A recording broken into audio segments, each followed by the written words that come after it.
All right. Well, hey, good morning, everybody. We are back. We are back. It's been, man, I don't even know. It's been a while. It's been, what, a month? Maybe a month and a half. Yeah, so family and I, we took, as many of you know, we are missionaries heading off. So we took a fundraising trip and went up and down the Oregon and Washington area. We call it our Pacific Northwest funding tour. And then we had our national convention, our national and international convention for our church group was meeting in June. So we went to that convention and got to share and talk with a bunch of different pastors and leaders and different other people who are interested in what's going on in the world of missions and in the world in Pakistan. So that was great as well. And then, yeah, Sonny and I took an extra week and a half to go and help out some people at another place that shall remain nameless at this point in time. So it's all good, but lots of good stuff. So we're hitting it again. We're back at this. Glad to be back. It's always good to be in the Word of God and studying and teaching. And I hope you guys continued to study and read and go through things while we were away. This shouldn't be your only meat, the only way you're getting fed. But anyway, hey, we're getting back into it. Go ahead and hit that like, that subscribe button, share it out. You'd be amazed what all that really does. It actually does do quite a bit. So, well, let's get into this. Let's dig in. Good morning, everybody. Good morning. We are on the 13th lesson today. So this is the 13th lesson in the book of Genesis, and we are now on the Tower of Babel. So this is chapter 11. Again, this is one of those really, really short verse counts. We're only doing 11 verses today, which is a really, really short amount. 11 verses. We're in chapter 11. 9 verses a day. Chapter 11, verses 1 to 9. So again, is a really, really short verse count. But there's a lot that goes into it. There's maybe not a lot that's directly in those 9 verses, but how it impacts our theology, how it impacts going forward, how it impacted the Jewish people and the Israelites going forward throughout the Old Testament and then into the intertestamental period and into the New Testament and even today, and how they viewed back then God's working and how sin crept into the world and how and why things were the way that they were, and thus how it shows throughout the rest of Scripture. It's all very heavily tied into this, even though it's a really short spot. So it's a good time. It's a good thing to get into. So let's do it. Let's just dig on into this and get going. All right, Genesis 11, verses 1 to 9 in the English Standard Version. Now the whole earth had one language and the same words. And as people migrated from the east, they found a plain in the land of Shinar and settled there. And they said to one another, "Come, let us make bricks and burn them thoroughly." And they had brick for stone and bitumen for mortar. And they said, "Come, let us build ourselves a city and a tower with its top in the heavens. And let us make a name for ourselves, lest we be dispersed over the face of the whole earth." And the Lord came down to see the city and the tower, which the children of man had built. And the Lord said, "Behold, they are one people, and they have all one language. And this is only the beginning of what they will do. And nothing that they propose to do will now be impossible for them. Come, let us go down there and confuse their language, so that they may not understand one another's speech." So the Lord dispersed them from there over the face of all the earth, and they left off building the city. Therefore, its name was called Babel, because there the Lord confused the language of all the earth. And from there the Lord dispersed them over the face of all the earth. Short spot, still flubbed a couple spots. That's reading with dyslexia. All right, the more you know. All right, this can actually break into 4 different spots, but with 9 verses, 4 just feels a bit extreme. So we're only going to break it into the 2 main categories, which is verses 1 to 4, which is the plan of man, and then 5 to 9, which is God's response. So we have what man is doing, and then how God responds to what man is doing. And I think that's the basic way we're going to break that down. All right. Verses 1 and 2. Now the whole earth had one language and the same words, and as people migrated from the east, they found a plain in the land of Shinar and settled there. Now, whole earth, again, you start getting into this, what was it really? All the peoples and yada, yada, yada, all of these different debates. Does it necessarily mean every single last individual human? Maybe not, no. But it's symbolic. And it's saying that it's a representative of all of the peoples. Okay, a representative of the peoples. Like the grand scheme of things, all the peoples came, right? So it's don't get tied up in that. If you're one of those people who want to really just cut hairs, don't get tied up into that. It's okay. The concept is the unification of the peoples. That's the whole point of that whole section here. There's nothing in the narrative that suggests that this was restrictive, meaning that except these other peoples, or except for the one or two people over there. No. There's nothing in the narrative about that, but just don't feel that you have to cut hairs and say every single living human being was over there. Yeah, it's okay. Let's just go on. The one language and the same words here. The people were unified in their speech, not only in their speech, but in their style of living, right? It was like one basic culture. If you talk to people who study culture throughout the world, there's a few things that are very common denominators in what determines the culture. You're never truly going to understand a culture until you speak the language, and not just speak the language. Like, okay, so Spanish is a great way to understand this, or even English, right? We speak English, but we would actually say we speak common English. We don't speak the King's English or the Queen's English, right? That'd be a British English, which is a bit different than the American English. We would speak more of the common English because it is more of the trade English that's used around the world. When most people speak English, most people in areas around the world speak more of an American-style English than they do a British-style English. Okay, well, they're a bit different, and our cultures are a bit different. Spanish is another great example of this. It's something that most people in America are going to understand well. Different areas that speak Spanish are very different, and their versions of Spanish are different. There's different versions, okay? So some slang words mean certain things in certain areas, not even just slang. A word that can mean something very bad in one area that speaks Spanish, go to a different country, and all of a sudden that word might just mean it's burnt or it's cooked well. Like it might be swearing one area, and it might mean absolutely nothing like that in another area, and vice versa. You don't really learn the culture until you get a grasp of the language and how that language functions and works. And so when you're saying here that they had one language and used the same words, it's not just being repetitive. It's just saying they have the same culture. The same words mean the same things. Okay, the same words mean the same things. Have you ever tried to communicate with somebody who's not from your area, maybe on a little bit more of a global scale or off the other side of the country, and you use an idiom that you don't even realize, you use it so much you don't even realize that's what it is, and they take it literally and get confused and say, well, what does that mean? Oh, okay. That's the sort of thing that we're discussing here. It's being described. Everything is interlinking. It's one unified people who really understand each other completely. Their culture's the same.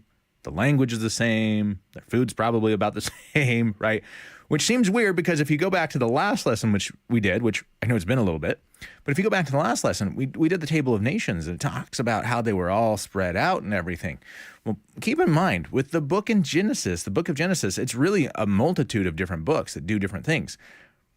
It's not so much, in the grand scheme of things, it's basically chronological, but it's not. There's times where it goes forward and then it kind of comes back because it wants to discuss the narrative, that whole section, that whole idea, and then it might go backwards a little bit to start the next idea because they overlap.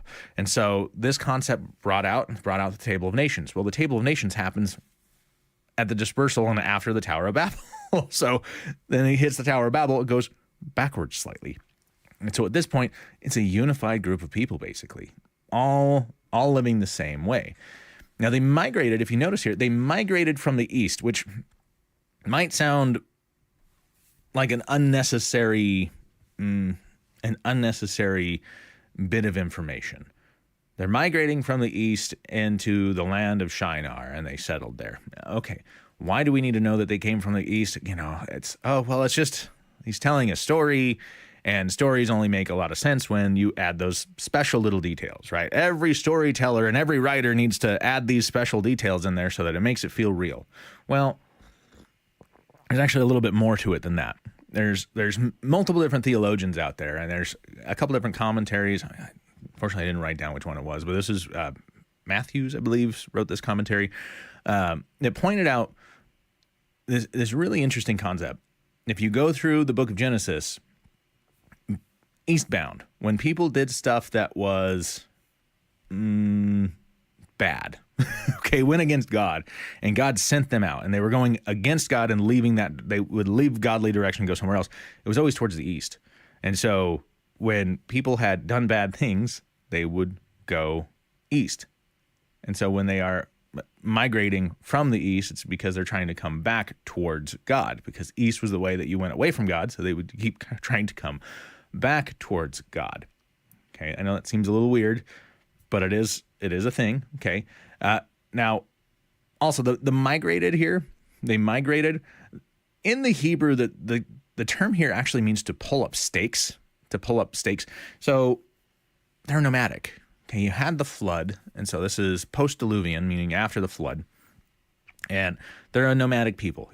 Yes, Noah became a man of the soil, planted a vineyard or an orchard or something, and most likely a vineyard, but still planted something, and then created a strong drink and got drunk, right? We went over that. So he did settle in one area and build. But the peoples after Noah became nomadic, and they were trying to spread out. Well, think about it. Why? Why were they spreading out?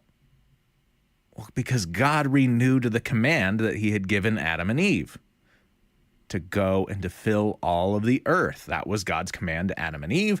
And then after the flood, he gave that same command to Noah and his wife and his sons and their wives to go out and spread out and fill all the earth. And so the people are nomadic. They're a moving people so that they can grow and fill and expand and do these things. Once you start settling into a city, you're not moving outward anymore. You're not doing any of that anymore. You're settling in one spot, and you're just wanting to populate and build into this one area and develop for yourselves. So you're not following God's command in that. So the concept here is to pull up stakes. So they were a nomadic people, and then they decided to not be nomadic anymore and to create a single civilization inside and to unify together to do as many quote unquote great things as they could. And they pulled in together. So again, they're kind of going against what God's described and told them to do. Now with the eastward, I know we were just discussing that, but let's get back to that in a second, right? That concept of when you go against God, they would tend to the east. There's several different examples of that, but just to give you one example of what we're discussing here, let's go back to Genesis chapter 3, verse 24. He drove out man, and at the east of the Garden of Eden, so this is, right, after Adam and Eve sinned, right? Everything's out. He drove out man, and at the east of the Garden of Eden, he placed the cherubim and a flaming sword that turned every way, guarding the way to the tree of life. Why would he place it on the east? Most likely because that's the direction that he put them out. So eastward direction, again, going against God. That's the way that God has a tendency in the Genesis account to put people when they were going against his direction. Now the area of Shinar, they were pulling up stakes. They were coming from the east, so they're trying to head back towards God. Okay, they're no longer nomadic. They're trying to settle in one area, and they're going back towards the direction towards God. And they're pulling into the land of Shinar, and they settle there. Now, Shinar, this is an area south of where the Euphrates and the Tigris approach each other. Okay, this is where Babylon was, or Babylon is, we should say. Okay, this is Babylon, which, again, we're going to get into this a little bit more, which is why the Babel and Babylon, so many people think it's the synonymous. Kind of is. Okay, that's fine. But this is the area of Babylon. They settle in this area, which means, again, they begin to live in that area, which is contrary to God's command of filling the earth. Let's move on to 3 and 4 here. So finish this little chunk. And they said to one another, come, let us make bricks and burn them thoroughly. They had brick for stone and bitumen for mortar. And they said, come, let us build ourselves a city and a tower with its top in the heavens, and let us make a name for ourselves, lest we be dispersed over the face of the whole earth. Which again, it's kind of funny, lest we be dispersed was what God told them to do, right? So that we don't go and do this. Let's all come here and make a name for ourselves and do this. Okay. All right. 3 and 4 though, they said, now this is kind of a key point here. They said, so Moses is writing this, and so the narrator, it's always fun. You read some of these commentaries, and it's like, the narrator. Well, okay, let's just go back to this. This is historically accepted. Moses is writing this. So Moses is allowing them to condemn themselves. He's not placing condemnation upon them by saying, oh, God went and did this, and God says that this happened. No. He's giving them their own account. He's allowing them to have a voice for themselves, which is why they were being condemned. It's not God just saying, I'm not happy with you, and snap, you're going and doing this. Okay, this was their own decision, and he's giving them their own voice so that they can have that decision. So it shows that this is on them. Now, the bricks and bitumen. So, first of all, this is not how the Jewish people of the day, the Israelites of the day, built things. Now, again, Israel didn't exist yet in this part of the story, but it's Moses giving the account of how things had built up, how God worked, how all of this worked, so to set the foundation for the faith of the people. Okay, so this is all pre-Moses talking, right? This is Moses giving the account of how it all came about and how it all came together and why the world worked the way that it works, how God works through people the way he does, why there's all of this different stuff happening. He's explaining and setting the foundations of the faith. Okay, so keep that in mind. This is the story is pre-Israel, but he is speaking, Moses is telling this to the Israelites while they're wandering around the desert. He is telling them the story to set the foundations of the faith. So you always have to remember, when we study God's word, we want to make sure we get it in the context of those who it was originally written for. Okay, yes, it's a living document, it goes forward, great. But we also want to make sure when we study it, we look at it from the eyes of the people it was originally intended for so that we can glean out the proper information out of it. Okay, so Israelites of the day, wandering in the desert, were not building cities with brick and mortar. This was a different way of living for them. They pulled out of Egypt. Egypt kind of did, sure. But they were not used to this. This was not their style of doing things. And so he's giving an account of what was going on because this was the Babylonian way of doing things. Okay, this was the Mesopotamian, and this was the Babylonian way of doing things. So the bricks in the bitumen, now the discussion here of the bricks being burnt through thoroughly, the ability to bake that kind of clay and turn it properly into that kind of stonework so that it would work. It took a bit of building. You had to have a bit of resources. You had to have knowledge of a way to do this and put it together and get it done. It's not just an easy thing to do it. Some would sun bake them, so they would just bake over time, and it takes quite a long time to finish that. Others would oven bake them. The fact that they're talking about burning them thoroughly tells me that most likely they were oven baked, which would make them stronger and harder and last longer. Okay, now the bitumen for mortar, depending on the translation you're reading, some translations say different things with this. Some of them will say they had tar, others will say other different things. Bitumen, well, here in America we call it asphalt. It's commonly referred to as asphalt, or that kind of sticky, hard, slightly, it's asphalt. Okay. You could also think of tar that you would be putting on a roofing project or something like that, but it's really more of asphalt, the sort of the really dark black piece when they redo pavement and they put the black top on the asphalt. That is the asphalt. That is bitumen. That's what that is. And they had that for mortar. So it's really, really strong stuff. So they were baking their stones, their bricks really hard. They had really, really hard mortar. So this should stick and last a very, very long time. Okay. And then they said, they had brick for mortar, bitumen for mortar, excuse me. They said, come, let us build ourselves a city. Now, again, they're not building God a city. They're not building everyone else a city because that's the people's coming together, right? Build ourselves a city and a tower. Now, the city, one of the key structures of a city that denoted that it was a city and not just a settlement of sorts was it was a permanent structure.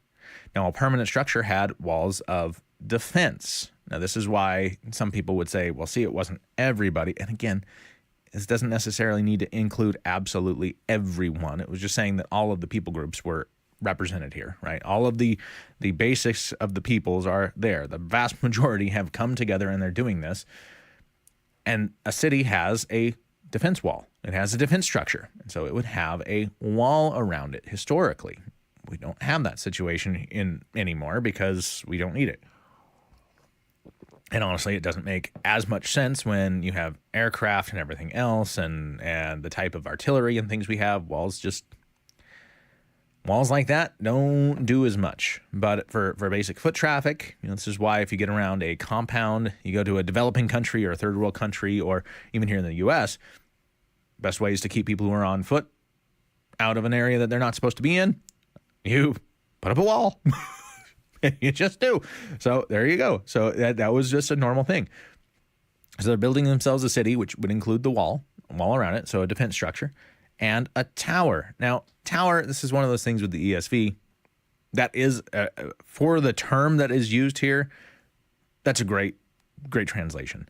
But what kind of a tower is this? This leaves a lot to the imagination. In fact, the term used here for tower can really mean in most situations, especially when you're dealing with a city like this, in most situations, it means a watchtower. It's a military post. It's a watchtower. But again, we've already been given the clue.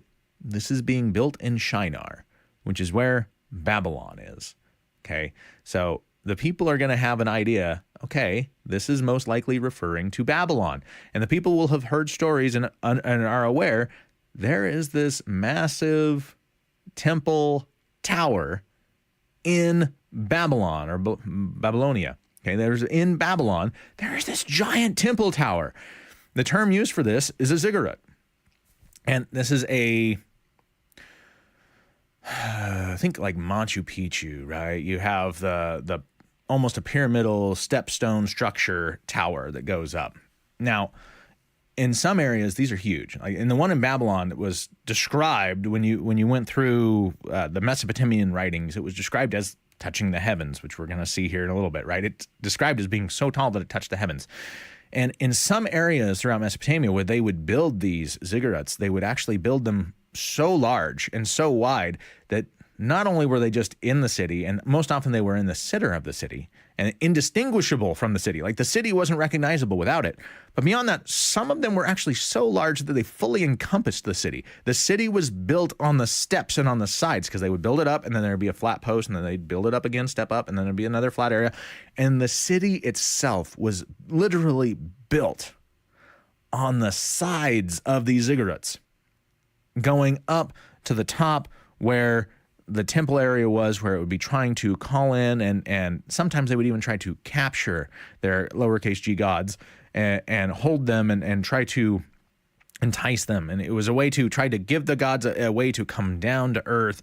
And they would put these things in the top temple area to where they could try to trap them there so that they could really go and talk with them and worship them and get what the people felt they needed from their gods. Okay, that's what these ziggurats were.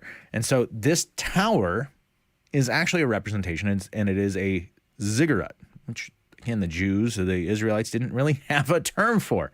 And so this word here, which means tower or watchtower, using the Mesopotamian region, using the bricks and the mortar, and knowing that this is in the area of Babylon, and the description of this matches the descriptions in the Mesopotamian writing, the Babylonian writings of the ziggurat there. This is the ziggurat in Babylon. Okay. And this mountainous temple tower was so tall that it would reach the heavens. And the actual title of a ziggurat, it means like a gate of heaven or a gate to heaven. Okay. And that's how the ancients believed that they were going to get to their gods, because it was a gate to heaven. Okay. Now, they wanted to make a name for themselves. Lest we be dispersed. Again, lest we just be dispersed. I just kind of chuckle about that, because that literally is what God was telling them to do. You are supposed to go out into the world, spread out, multiply, do these things. It's a wonderful thing. That's your command. You're supposed to go and spread out. You are God's representation, right? You are the image bearers of God, the Most High. Your whole task is to go out and spread across the world and have dominion over the world. But instead of doing that, the people want recognition and power, and they want to be together, and they want to, so they clump up together and to do this other things, and they want to make a name for themselves. See, pride right there. Pride is their folly. The people went against God in not filling the earth. They wanted to do their own thing, their own way, and be known for it. And the kind of comical thing about this is they are known for it because of this account. This account has made it thousands upon thousands of years later, right? It's thousands of years later, and we still discuss this account, and they are very well known for it, but not in the way that they were wanting. They wanted to be known in a good way. They are unfortunately known in not a good way, unfortunately for them. Now, verse 5, and the Lord, now it's capital L-O-R-D, right? Capital, all caps. When we see the all caps, again, this is Yahweh. This is the designation for Yahweh. Now, the Lord came down to see the city and the tower. So not only did it not reach the heavens and be so big that God stumbled on it and was kind of caught in it, he came down to it. He had to come down to see this, right? He came down. Imagery, right? Anyway, which the children of man, not the children of God, but the children of man had built. And the Lord, all caps again, said, behold, they are one people. Hold off again. Now, God had to come down and see this. The Lord came down to see the city and the tower which the children of man had built. God is omniscient. God knows all of these things. He's very well aware of it. So why does he come down to do this, right? This is actually a really beautiful thing that we recognize with God. Even though God is omniscient, he is all-knowing, you're not hiding anything from God, especially if you're building a giant tower. If you were supposed to go and scatter and spread across the earth and you all come together into one place and build a city and a tower, you're not hiding that from God, okay? He's very well aware of what's going on. Now, so why does he have to come down and do this? Well, we see this throughout Genesis, and we've already kind of talked about this in the past. He takes an opportunity to come and inspect. Why? Well, just because he knows doesn't mean that he doesn't want to show his creation his love and his affection and his caring, and that he is actually just. And so he comes to inspect what has happened and what is going on before casting his judgment. He takes time and takes an opportunity to go and check out the situation, even though he already knows. And with the divine counsel, he already has other things of report coming in and doing whatever. He knows, but he still takes the time to go and inspect to give people an opportunity. That's kind of a cool thing. And it goes beyond, does God have to do that? No. By no means does he have to do that, but he does it anyway. And that's a major theological point that we can understand and take through Genesis. God is so caring and so just, even though he already knows people are worthy of that judgment and that wrath. He gives the opportunity. It's huge. Now, he came to see what the people had built. Now, here's depending on the translation that you're going through, which the children of man had built, had finished. Now, what's crazy here is you go through different translations, and different translations say we're building, not finished. Some say finished, some say not finished. Now, the Hebrew inside of this does actually say had built. It is a definitive. It is finished, because he wanted to see the city and the tower which the children had built. Why is this a big thing? Well, when we come a little bit later here in verse 8, they left off the building of the city. They weren't finished building the city. The point here is that had built was they had finished building. What was built already was finished being built. Okay, they were maybe working on some other projects, but he came to see what was finished. Okay, came to see the tower, which the tower was most likely finished or more or less finished. Different things were finished. Okay, so it was has built. But again, verse 8 says they left off building. So he came to see what it was that they had already finished building. 6 and 7. And the Lord said, behold, they are one people. I always love this. Why? Because if you don't take into the account the divine counsel, if you don't take into the account the divine counsel, which God working with his creation, God always loves to work with his creation. He created for what? Relationship. Right? I love how we always miss this. You talk to so many Christians and they don't necessarily want to recognize the divine counsel. And it's like, well, why not? Well, God is all powerful. He doesn't need anything else. Correct. He doesn't, but he still sends angels to go and do stuff. Well, but that's different. Okay. He sends people to do things. Well, that's different. God created the Garden of Eden and was walking and talking with man and told them, you're my image bearers. I want you to be responsible over that stuff. And he was having communion with them and discussing with them. And he was working through them. Well, that's different. No, it's not. God loves to work through his creation. He created for relationship. He wants to work with his creation. So the concept of a divine counsel makes perfect sense. God's working with his creation to go out and do things. So if you take out the concept of the divine counsel, which is in and throughout Scripture, okay, it's not just in one or two little places. It's actually there. But if you take out the concept of the counsel, who is God talking to? Because otherwise, God is talking to himself. God said, the Lord said, and this is, by the way, throughout a lot of different churches, that is the theology. God here, when you ask, well, when you push, what does this mean? Who is he talking to? Well, he was talking to, himself. It was the Trinity. This is evidence of the Trinity. I don't think this is evidence of the Trinity, because that right there would say this is evidence of a madman. Okay, if somebody speaks to themselves, it's because they're lonely. They don't have anyone else that they can converse with. They can't share their ideas and their concepts with. And so someone who's speaking to themselves is a lonely person and potentially on the border of becoming a mad person. And that's not a good thing. And that is not a representation of the God of the universe, especially not the God of the universe who craves relationship and creates so that he has the relationship and loves to work with his creation, with and through his creation. This is an evidence of God discussing with a divine counsel. See, here, the Lord says, behold, they're one people, and they have all one language, and this is only the beginning of what they will do, and nothing that they propose to do will now be impossible for them. Let's pause here for a second. Why does that matter? Well, first of all, one people, one language.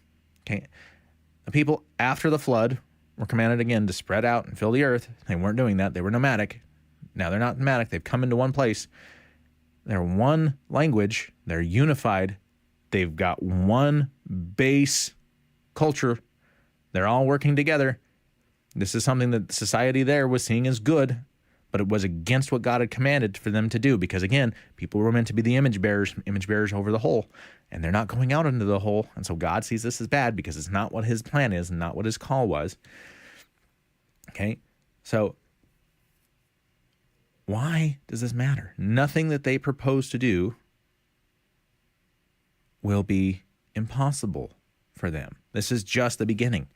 See, clearly the heart of man was still against God and God's desires and his commands for people. People wanted to do what people wanted to do. Man, that sounds a lot like today. God, I don't care how you made me. I don't care how you designed me. I don't care how you called me. I don't care what you want me to do. God, you need to come alongside my wants, my desires, my plans. Not necessarily I want to fall in line with God. No, that's not what people do. Society has always been the same way. God, if they believe in a God or gods, it was always come and bless me, take care of me, me. And then you get the religious zealots, the religious group of people who would, I have to do enough to please the God or gods or whatever. And they would work, and it becomes workspace. But again, it is always for their own personal gratification. I want to please God so that I can get. Okay. That's not what God's wanting. That's not his thing. So the heart of man is, again, against God. And so he's saying anything that they want to do, because of their unified language, this hasn't been very long since the flood. And they're already coming back together and they're building a city. They're already ignoring the base root command of go, spread, and multiply. They're multiplying just fine. They're bunnies down there. But, they're not spreading out. They're not filling the earth. They're not taking care of the rest of creation like they're supposed to. In fact, they're setting up defenses and creating a single spot. And they want to start to come and take control. Because, again, the ziggurats were there a way to take control of the gods. They were wanting to call down God so that they could make God work for them on their terms. And God turns around and says, no. That's not how this works. Everything people were doing, again, we look throughout humanity today, same basic thing. The will of man goes against God. It just does. And so God says anything that they're going to plan to do, because they're a unified front, they're already making bricks and mortar, they're already rebuilding, they're building a structure, big enough structure that it's reaching up into where the clouds touch it. Again, you go through the Babylonian text and the writings about that ziggurat, it went up high enough to where the clouds could touch it. So it was tall. Anything else they're going to want to do, they're going to be able to work together and grow together and do this. This is, one, not good for two things. Their hearts just continue to go against me. They're just going to make it infinitely faster that they're going to continue to go against me. Bad. But two, they're not doing what they're supposed to do. The purpose of man is to be out there being my image across the earth and taking care of the earth. I need to make that happen. So then we go here. So come, verse 7. Come, let us go down there and confuse their language. Again, come, let us. Again, sign of the Trinity or God working with his divine counsel. Come, let us go down there and confuse their language so that they may not understand one another's speech. Communication and cultural understanding was the key to the unification. If you ever want to feel out of place, go to a different country that doesn't speak your language that you don't understand. You will feel out of place faster than you know what to do with. It's going to seem really cool until you try to order something. And even if you have Google Translate on your phone, when the internet's down and it's not working for you and you can't use the picture thing to translate the menu there, and you can't talk with them and you have no idea what that stuff means, and okay, you're kind of like, you're going to feel on your own. You're going to feel out of place really, really, really fast. So that cultural key and that communication key are pivotal to how this works. And since the people would not spread out as they were commanded, God decided he would do that for them and to them as a judgment. He wanted them to do it. He said, you're going to go and do this. This is your call. This is what you're supposed to do. They wouldn't do it. And so he says, fine, I'm going to make you do it anyway. Done. Where else do we see this in the Bible? Oh man, I don't know. If only there was an entire story about this one guy who God called to a certain city that he didn't want to go to, and he tried to flee, and then the people on the boat realized, hey, wait a minute, God's not happy here, what's going on? And he says, it's me, so they throw him overboard, and he gets swallowed by a huge fish, and then gets spit up on the seashore, and then he ends up, finally goes and does what God's called him. Oh, man, if only there was something in the Bible about that, so that, this could kind of tie in together. I don't know. All right, 8 and 9. 8 and 9. So the Lord, again, all caps, Yahweh, making this distinction here between all the way through 5 to 9. Notice this, all of these capital lords, the Yahweh, the personal, the very personal came down and saw this. The very personal said to the divine council. And he says, again, let us, meaning the divine council with him, go down and do these things over. So again, here, the Lord dispersed them, the personal God, said, I'm taking responsibility for this. Your call is this. We're making it happen. the Lord dispersed them from there over the face of all the earth. Now, again, does that mean literally every single spot on the earth, they just kind of like vanished and were there now? And what happened? Or did they scatter? I don't know. The story is very vague in this. We don't know how it happened. We just know that God made it happen, said, no, you're not all staying here. Done. You're going out. Okay. So they scattered there from all over the face of the earth, and they left off building the city. So they stopped working and doing what they were doing. Does that mean all of them? Probably not, because Babylon existed. Okay, the city was there. People inhabited that, and it went off. Okay. Now, so some people stayed because that other culture base would stay there and do it, and the rest of them started to spread out and go out all over it. Because there the Lord confused. Oh, excuse me. Wow, too far. Left out building city, verse 9. Therefore, its name is called Babel, because there the Lord confused the language of all the earth, and from there the Lord dispersed them over the face of all the earth. Dispersed. This is the opposition and the opposite of settled, and the opposite of the desire and the plans of man, which was already opposing the call of God and the command of God. So if mankind wouldn't do it, God said, I'm doing it for you, and he did. So this is then the explanation of how the Table of Nations makes sense, going back to the Table of Nations in chapter 10. And they left off building. The city was not complete, and the people could no longer work together due to the lack of understanding and communication, so they stopped as a whole. Again, the city kept being built because some people stayed, because some people could communicate. They found they had that cultural tie, and they went. And they continued to work, and others left. Now, the Babel confused. Now, the Hebrew here, Babel, and I'm going to say it in the English phonetics because that's how we're used to hearing it. Otherwise, it sounds weird. The Hebrew Babel means confusion, and it sounds like the Akkadian Babelu, which again, those don't sound right to us, but they do in the Hebrew tongue and the actual Akkadian tongue. Okay, which means Babylon or Babylonia, which means the gate of the god. Okay, Babylon means gate of the god, with the Mesopotamian high god being Marduk. Now, thus the place where humanity was trying to get to and control their god, or either lowercase g or uppercase g, whatever, the gate to God, right? Because the ziggurat was the gate to heaven, and this is the gate of the god, the city was. Thus, this became the place where confusion, and God confused the words, and different cultures began, and they spread.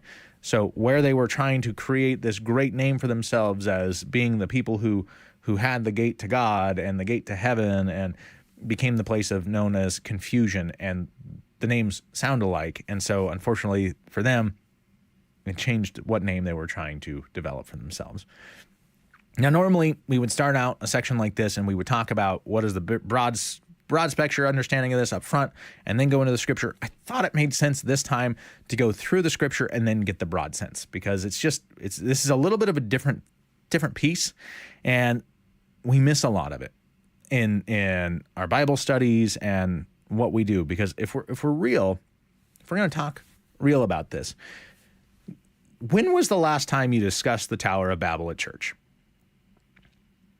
I think for most Protestant Christianity and most Protestant Christendom, it is a Bible story that we teach in VBS in children's church. We teach to the kids because it's a really short section. It's really easy to teach. The people came together and they were building a city and they were building a tower, and God said, this is not good, and he spread them out. And so, we have this very, very basic understanding and a children's grasp of this, because we don't really teach it beyond that, because there's not much else in the scriptures directly about the Tower of Babel. We have this incident. In fact, if you look in and say Tower of Babel and you start looking through your scriptures, you find that 11, 1 through 9. Plain. That is it.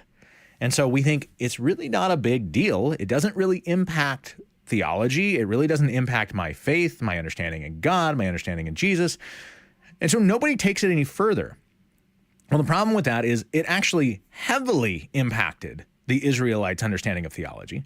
And we see evidence and sprinklings of the concepts of what is created here throughout the rest of the Old Testament, and even what goes into the New Testament. We start seeing pieces of this and how that theology works around, and what happens here is part of the reason why what happens in Acts and getting the gifts of tongues, and then even Paul going out, and why did Paul, you ever wonder why did Paul want to get to Spain so bad? It's because of this. It's actually because of this. This event is why Paul wanted to get to Spain so badly. And it's because he was a Pharisee of Pharisees. He was so well educated. He understood the theology so well that he knew this needed to happen. But we give it no second thought because we go backwards and it doesn't make sense to us, especially in the West. Okay?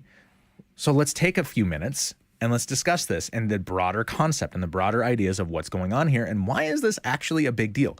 Because if it was such a small deal, again, like the Genesis 6 account, Genesis 6 verses 1 to 5, if that was such a small deal, why was it even there? Why was it even brought up to begin with? I think it's a bigger deal, and so did the theologians of the day. So let's take a look at it. What is this? What's going on? What does this mean? Deuteronomy, let's take a look. Deuteronomy 32, 6 to 9. Because again, if you look in and you go, well, if we're just looking straight for the Tower of Babel, this is the only thing that talks about it. But there's more. Deuteronomy is also Moses, by the way. This is part of the first 5. It's considered the law. When you hear the talk of the law, the capital L law, it discusses the first 5 books of Moses, which is the dependence on everything of all of the Israelite faith. Okay. Moses expands on the understanding of what's happening here. So let's take a look at it. Deuteronomy 32, 6 to 9. Do you thus repay the Lord? Now, mind you, it's not actually here. It's verse 8, but I want to get it in a little bit more context. Do you thus repay the Lord, you foolish and senseless people? Is not he your father who created you, who made you and established you? So this is in a sense of rebuking. Remember the days of old. Consider the years of many generations. Ask your father, and he will show you, your elders, and they will tell you. Here you go. Here's the spot. Verse 8.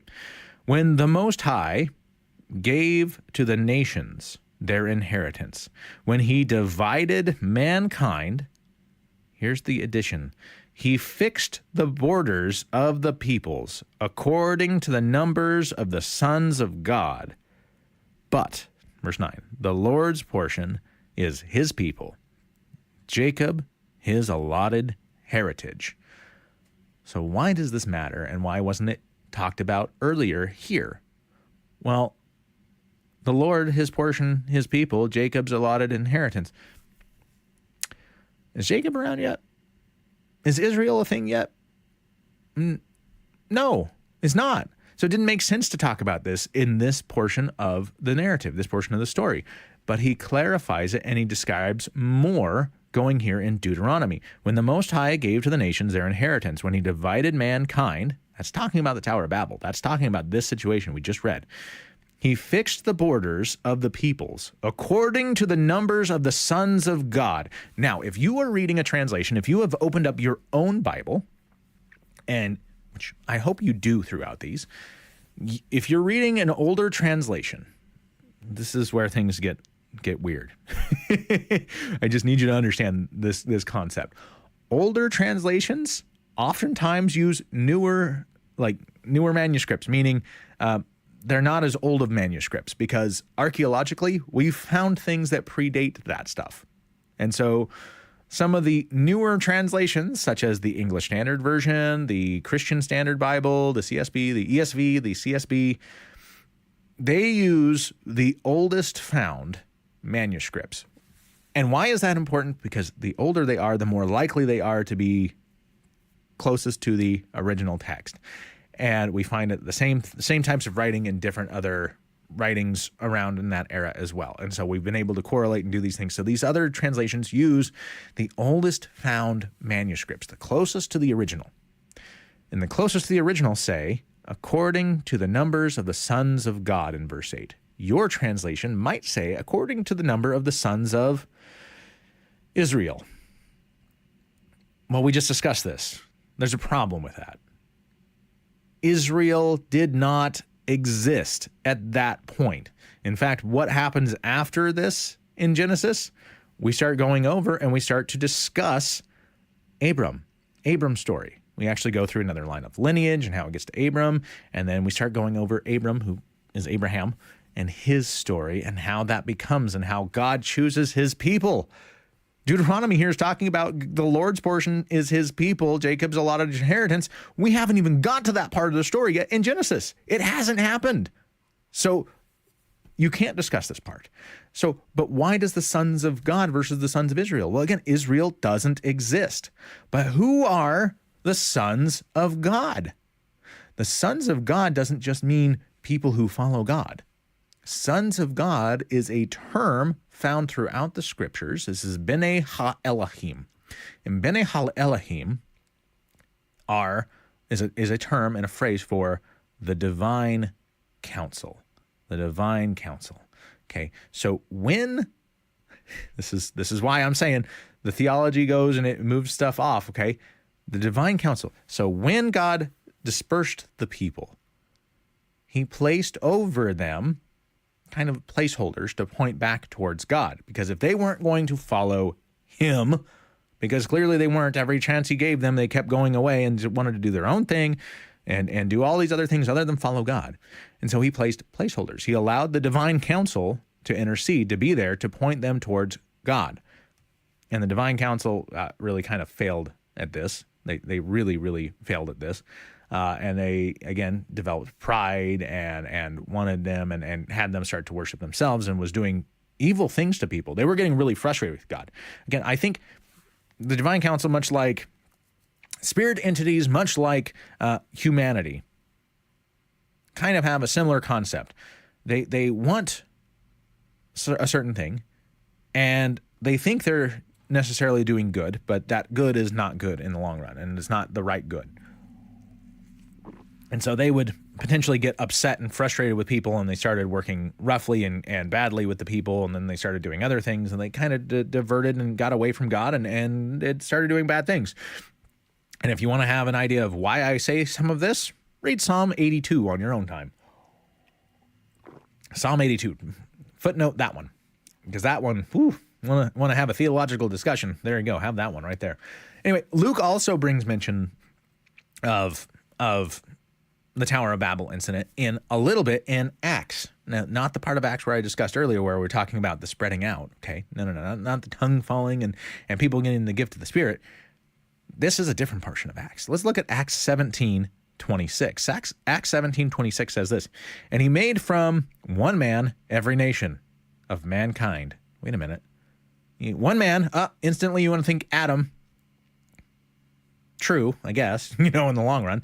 But what about Noah? Noah and his sons and their wives and his wife. It all comes from one man, Noah. Made every nation of mankind to live on all the face of the earth. That sounds like spreading out to me. Having determined allotted periods, okay, so there are allotted time frame in those areas, and the boundaries of their dwelling places. This is discussing Deuteronomy 32, which is discussing Genesis 11, 1-9. So Deuteronomy 32 is giving a greater context to Genesis 11, 1-9, and Acts 17:26 is giving a context on top of Deuteronomy 32. They're all working together. The concept is here. You just don't necessarily see the Tower of Babel itself being displayed. So let's keep going. The Tower of Babel incident shows something that the Jewish readers of the day, and even going in through the New Testament period and onward, in fact, if you talk to people outside of Western civilization, if you talk to people in a developing country, third world country, where they have a little bit more of an understanding of the spiritual, a little bit more of an understanding of what's going on behind the scenes, because they rely on God daily, right? They rely on that. It's to people in the West, God is almost like an afterthought. It's like, you're crazy. Why do you worship God? That's silliness. We can do everything on our own. Okay, great. Talk to people who can't do everything on their own and they are reliant on God. And all of a sudden, the spirit realm becomes a very real thing. It becomes a very, very tangible reality. And they live in that understanding of this is real. And it's just as real as everything around us. Just like I can't see air, but I know I need it. And without it, things don't work. I die, things don't move right, things do. Okay, it's the same concept, right? It is a natural piece of the puzzle that they understand and work with. And so people in those regions understand this as well, especially when you get into places that are polytheistic. They believe in multiple different gods. There's different gods for different regions. I'm sure when you read history, when you went through history class, you would read, this god was the god of this territory. This god was the god of this territory. This was this god over here in this city. Well, why was that? Why was that? Why would there just be gods? Why would people believe there was a god over a certain region? Doesn't that just seem weird? That just seems kind of odd and out of place. It doesn't make sense at least to a Western mind.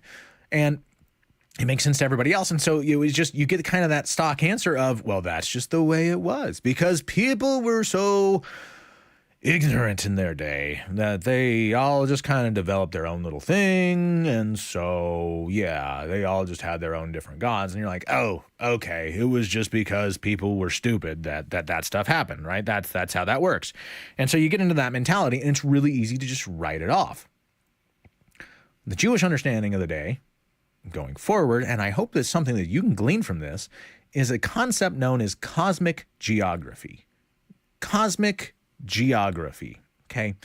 They understood this. And the idea of cosmic geography was that when God dispersed the peoples, he had parts of his divine council that were spread out over. And he spread them out and he divided the people into these different regions and different people groups. And he divided them out from there. Now, people continue to divide and do different things because that's what people do. Just like, hey, there's one church. And then you get, oh, well, that's the Catholic Church. And then you get the Orthodox Church. And then you get the Nestorians and you get the Eastern Orthodox and all of that. And then some of them starts to fall away. And then you get Protestants come about and say, whoa, we've missed the boat. And you get Protestantism and that splinters and becomes 1,000 different versions of Protestantism. And they just think Baptists and you get 1,000 versions of Baptists alone, right? So people just do this. They have issues and they disperse and they break apart and they do different things. Okay, so that's fine. But the original breaking apart was in this area. And depending on your translation and where you did, it was either 70 or 72. Okay, this is a division of 70 or 72 groups, which was the divine council. He broke them up and so that they were overwatched by overseers. That almost sounds like a New Testament term for pastors or something. I don't know.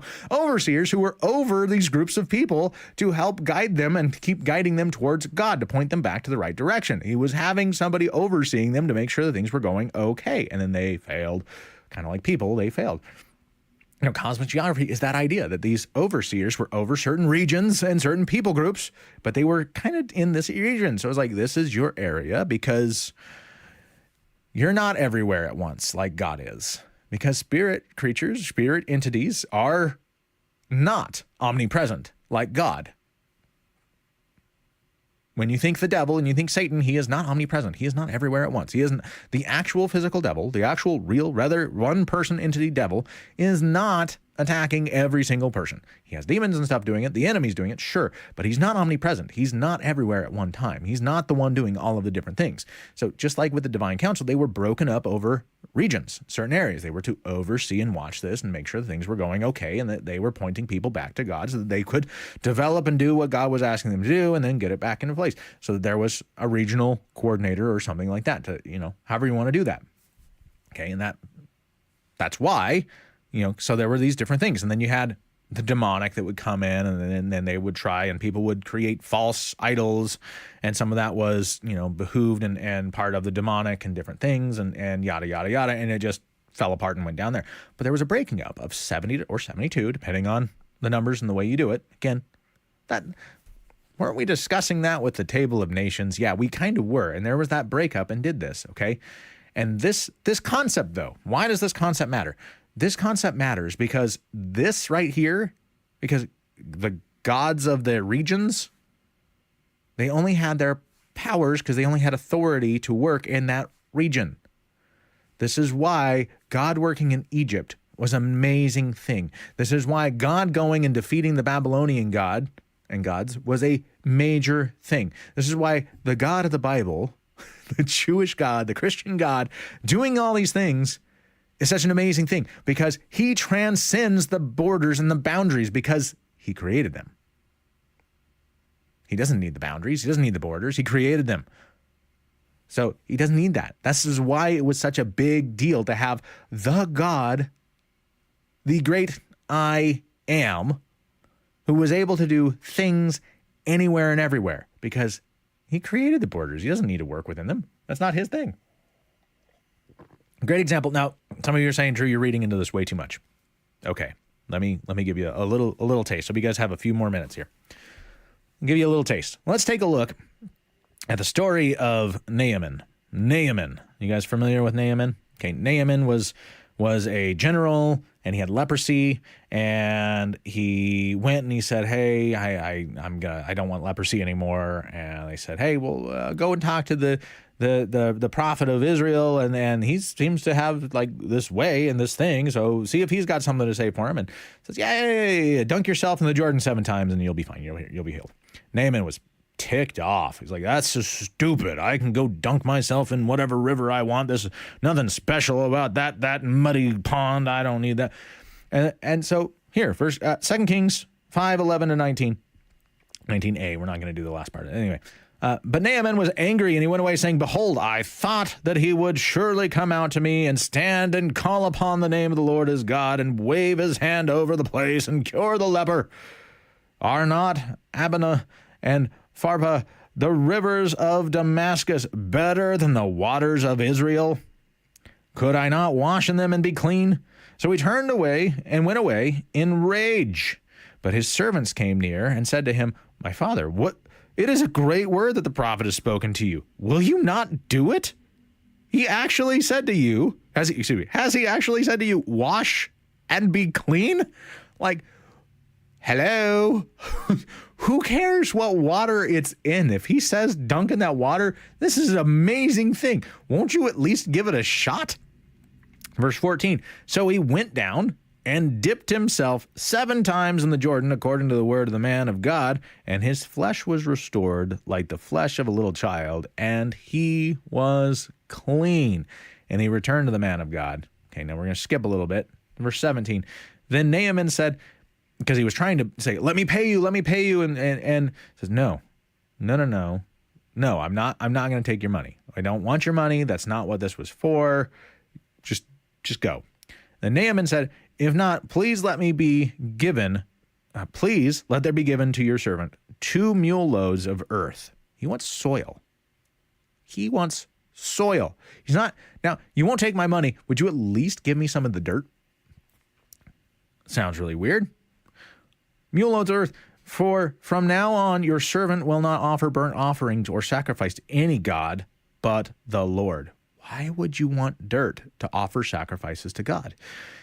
In this matter, may the Lord pardon your servant when my master, because he was a general, he wasn't the king, when my master goes into the house of Rimmon to worship there, leaning on my arm, because he was weak and frail and he needed to go down. And so when he bowed down, he would have to go down with him a little bit. And so we would bow down with him a little bit. Leaning on my arm, I bow myself in the house of Rimmon. When I bow myself in the house of Rimmon, the Lord pardon your servant in this matter. He said to him, go in peace. Wait a minute. What does dirt have to do with any of this? It was a common concept of the day. The gods worked in certain regions. Different gods, lowercase g, did different things and worked in certain regions. He wanted dirt from the land of Israel so that the God of Israel would have power where he was. Because I'm not going to worship this other God anymore. I'm not worshiping other gods. I'm worshiping the God of Israel now. Now, mind you, he wasn't going to get circumcised. He wasn't going to convert to Judaism. He wasn't doing. He recognized this is God, and I'm going to worship this God. I want dirt here so that I can worship on the ground of this God where I'm at. That's cosmic geography. I want the soil from the area of this God. His understanding was Gods are over certain areas. He didn't have the understanding of this is the God of everything. Cosmic geography. There's another great example of this in Leviticus 17. Leviticus 17, verses 1 to 7. And the Lord spoke to Moses, saying, speak to Aaron. Now, mind you, this is something gets a little far out there. This is about Leviticus 16 is about Yom Kippur, which we'll discuss in a moment. But this gets a little bit out there, and so just be aware. But this is something it's reality. This was the reality of the day. The Lord spoke to Moses, saying, "Speak to Aaron and his sons and to all the people of Israel, and say to them, this is the thing that the Lord has commanded. If any one of the house of Israel kills an ox or a lamb or a goat in the camp, or kills it outside the camp, and does not bring it to the entrance of the tent of the meeting to offer it as a gift to the Lord in front of the tabernacle of the Lord, blood guilt shall be imputed to that man. He has shed blood, and that man shall be cut off from among his people." Verse 5. This is a key part right here. Verse 5. This is to the end that the people of Israel may bring their sacrifices that they sacrifice in the open field, that they may bring them to the Lord, to the priest at the entrance of the tent meeting, and sacrifice them as sacrifices of peace offerings to the Lord. Go on a little bit more. And the priest shall throw the blood at the altar, does the regular offering. Verse 7. So they shall no more sacrifice their sacrifices to, here's where it gets weird, goat demons. Some translations will say satyrs as well. Okay, demons, goat demons, after whom they whore. Sounds really harsh, but you actually see that in multiple different places. This shall be a statute forever for them throughout their generations. Now, I said this is tied to Yom Kippur. Why and how is this tied to Yom Kippur? Well, it's this little thing called the scapegoat. Have you ever heard that term? We don't use it in Protestantism very often, but there is a scapegoat. And a scapegoat was with Yom Kippur. So that during the Yom Kippur, the head priest, the high priest, would make a sacrifice for himself and for his family so that he would be cleaned. And he would put on the proper garments, and he would go in and he would do the burnt offerings and do the stuff so that he could actually be in the Holy of Holies without dying. And he would do these things. And then there were 2 goats and a ram. One was done for burnt offerings, and then there's the 2 goats. Now, the 2 goats, the high priest would actually then take the goats before the entrance, and he would cast lots. Which again sounds really weird to us, but that's what they would do. They would cast lots. One was determined for the Lord, and the other was determined for Azazel. Azazel. Let me see if I have this on the next slide. I honestly don't remember. No, it doesn't have it out on the next slide. Okay. So the other was set out for Azazel. Now, the one that was set for the Lord was sacrificed as the sin offering for the people. And it was sacrificed to God, so they would impute all of the sin on this thing, on this goat, and it would be sacrificed to atone for, to wash over, to purify the people of Israel. Okay. Now, at that point, the people of Israel are holy. Those sins don't belong there anymore. They have been washed clean. Then they would actually place on, symbolically, obviously, but they would place upon the other goat all of the sins of the people. Now, mind you, one was sacrificed to atone for the sins. The other one, they would place the sins on the other goat, and they would send it off into the wilderness for Azazel. Now, Azazel was, again, into the intertestamental period writings, Azazel was essentially the Satan figure in the Old Testament. When they narrowed it down into a single understanding, because, again, when you go in and you see Satan or Satan in Hebrew, it means accuser, and it was a position on the council. It was a position that was potentially multiple different entities, okay? And so this Azazel, you get into different parts of writing, including First Enoch and things like that. Azazel was one of the leaders, or the leader of the rebellion that was part of the Genesis 6 account, okay? So Azazel was the Satan figure of the Old Testament, and this was not an offering to Azazel. It was taking the actual sins and sending it out into the wilderness to where sin belonged, to the evil one, out into the wilderness. The wilderness was seen as an evil place where demons and creatures and the evil was. And so they would send that goat out with all of the sins on it, because this was now holy ground and this was a holy people. And that sin didn't belong there. And so they sent the sin away to where the sin belonged. Told you, it gets weird. But this concept of cosmic geography is all over the place. Okay. This whole thing, this whole idea of what's happening here sets the stage for God beginning to bring order out of the chaos of sin. Now, how is that? When it seems like God creates disorder, right? It seems like God creates disorder because people are coming together, and that's unity and that's order. But they were doing order for the wrong reason. They were doing the wrong thing. They were doing something that God had commanded them not to do because they were doing bad things, because the heart of man is bad and God had not created this different way yet. And so this needed to change. And so God spread them out to fulfill the first order of business, which was multiply and spread over the land. You're supposed to have dominion over everything. So spread and go. So he creates that. And this is the setting the stage for bringing order out of the chaos of sin, the chaos that is sin. He wanted then, and he still wants today, mankind to still bear his image in creation. Thus, people needed to spread out and go and fill the earth. God wanted to bring humanity back God wanted to bring humanity back into order and back to him.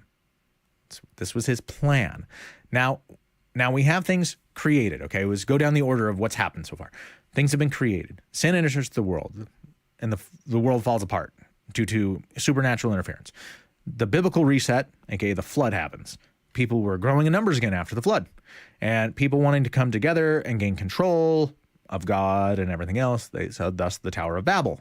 And God now sends them out, separating their speech, okay, splitting up their speech and their culture and dividing them up unto the number of the divine council, and spreads them out over the earth.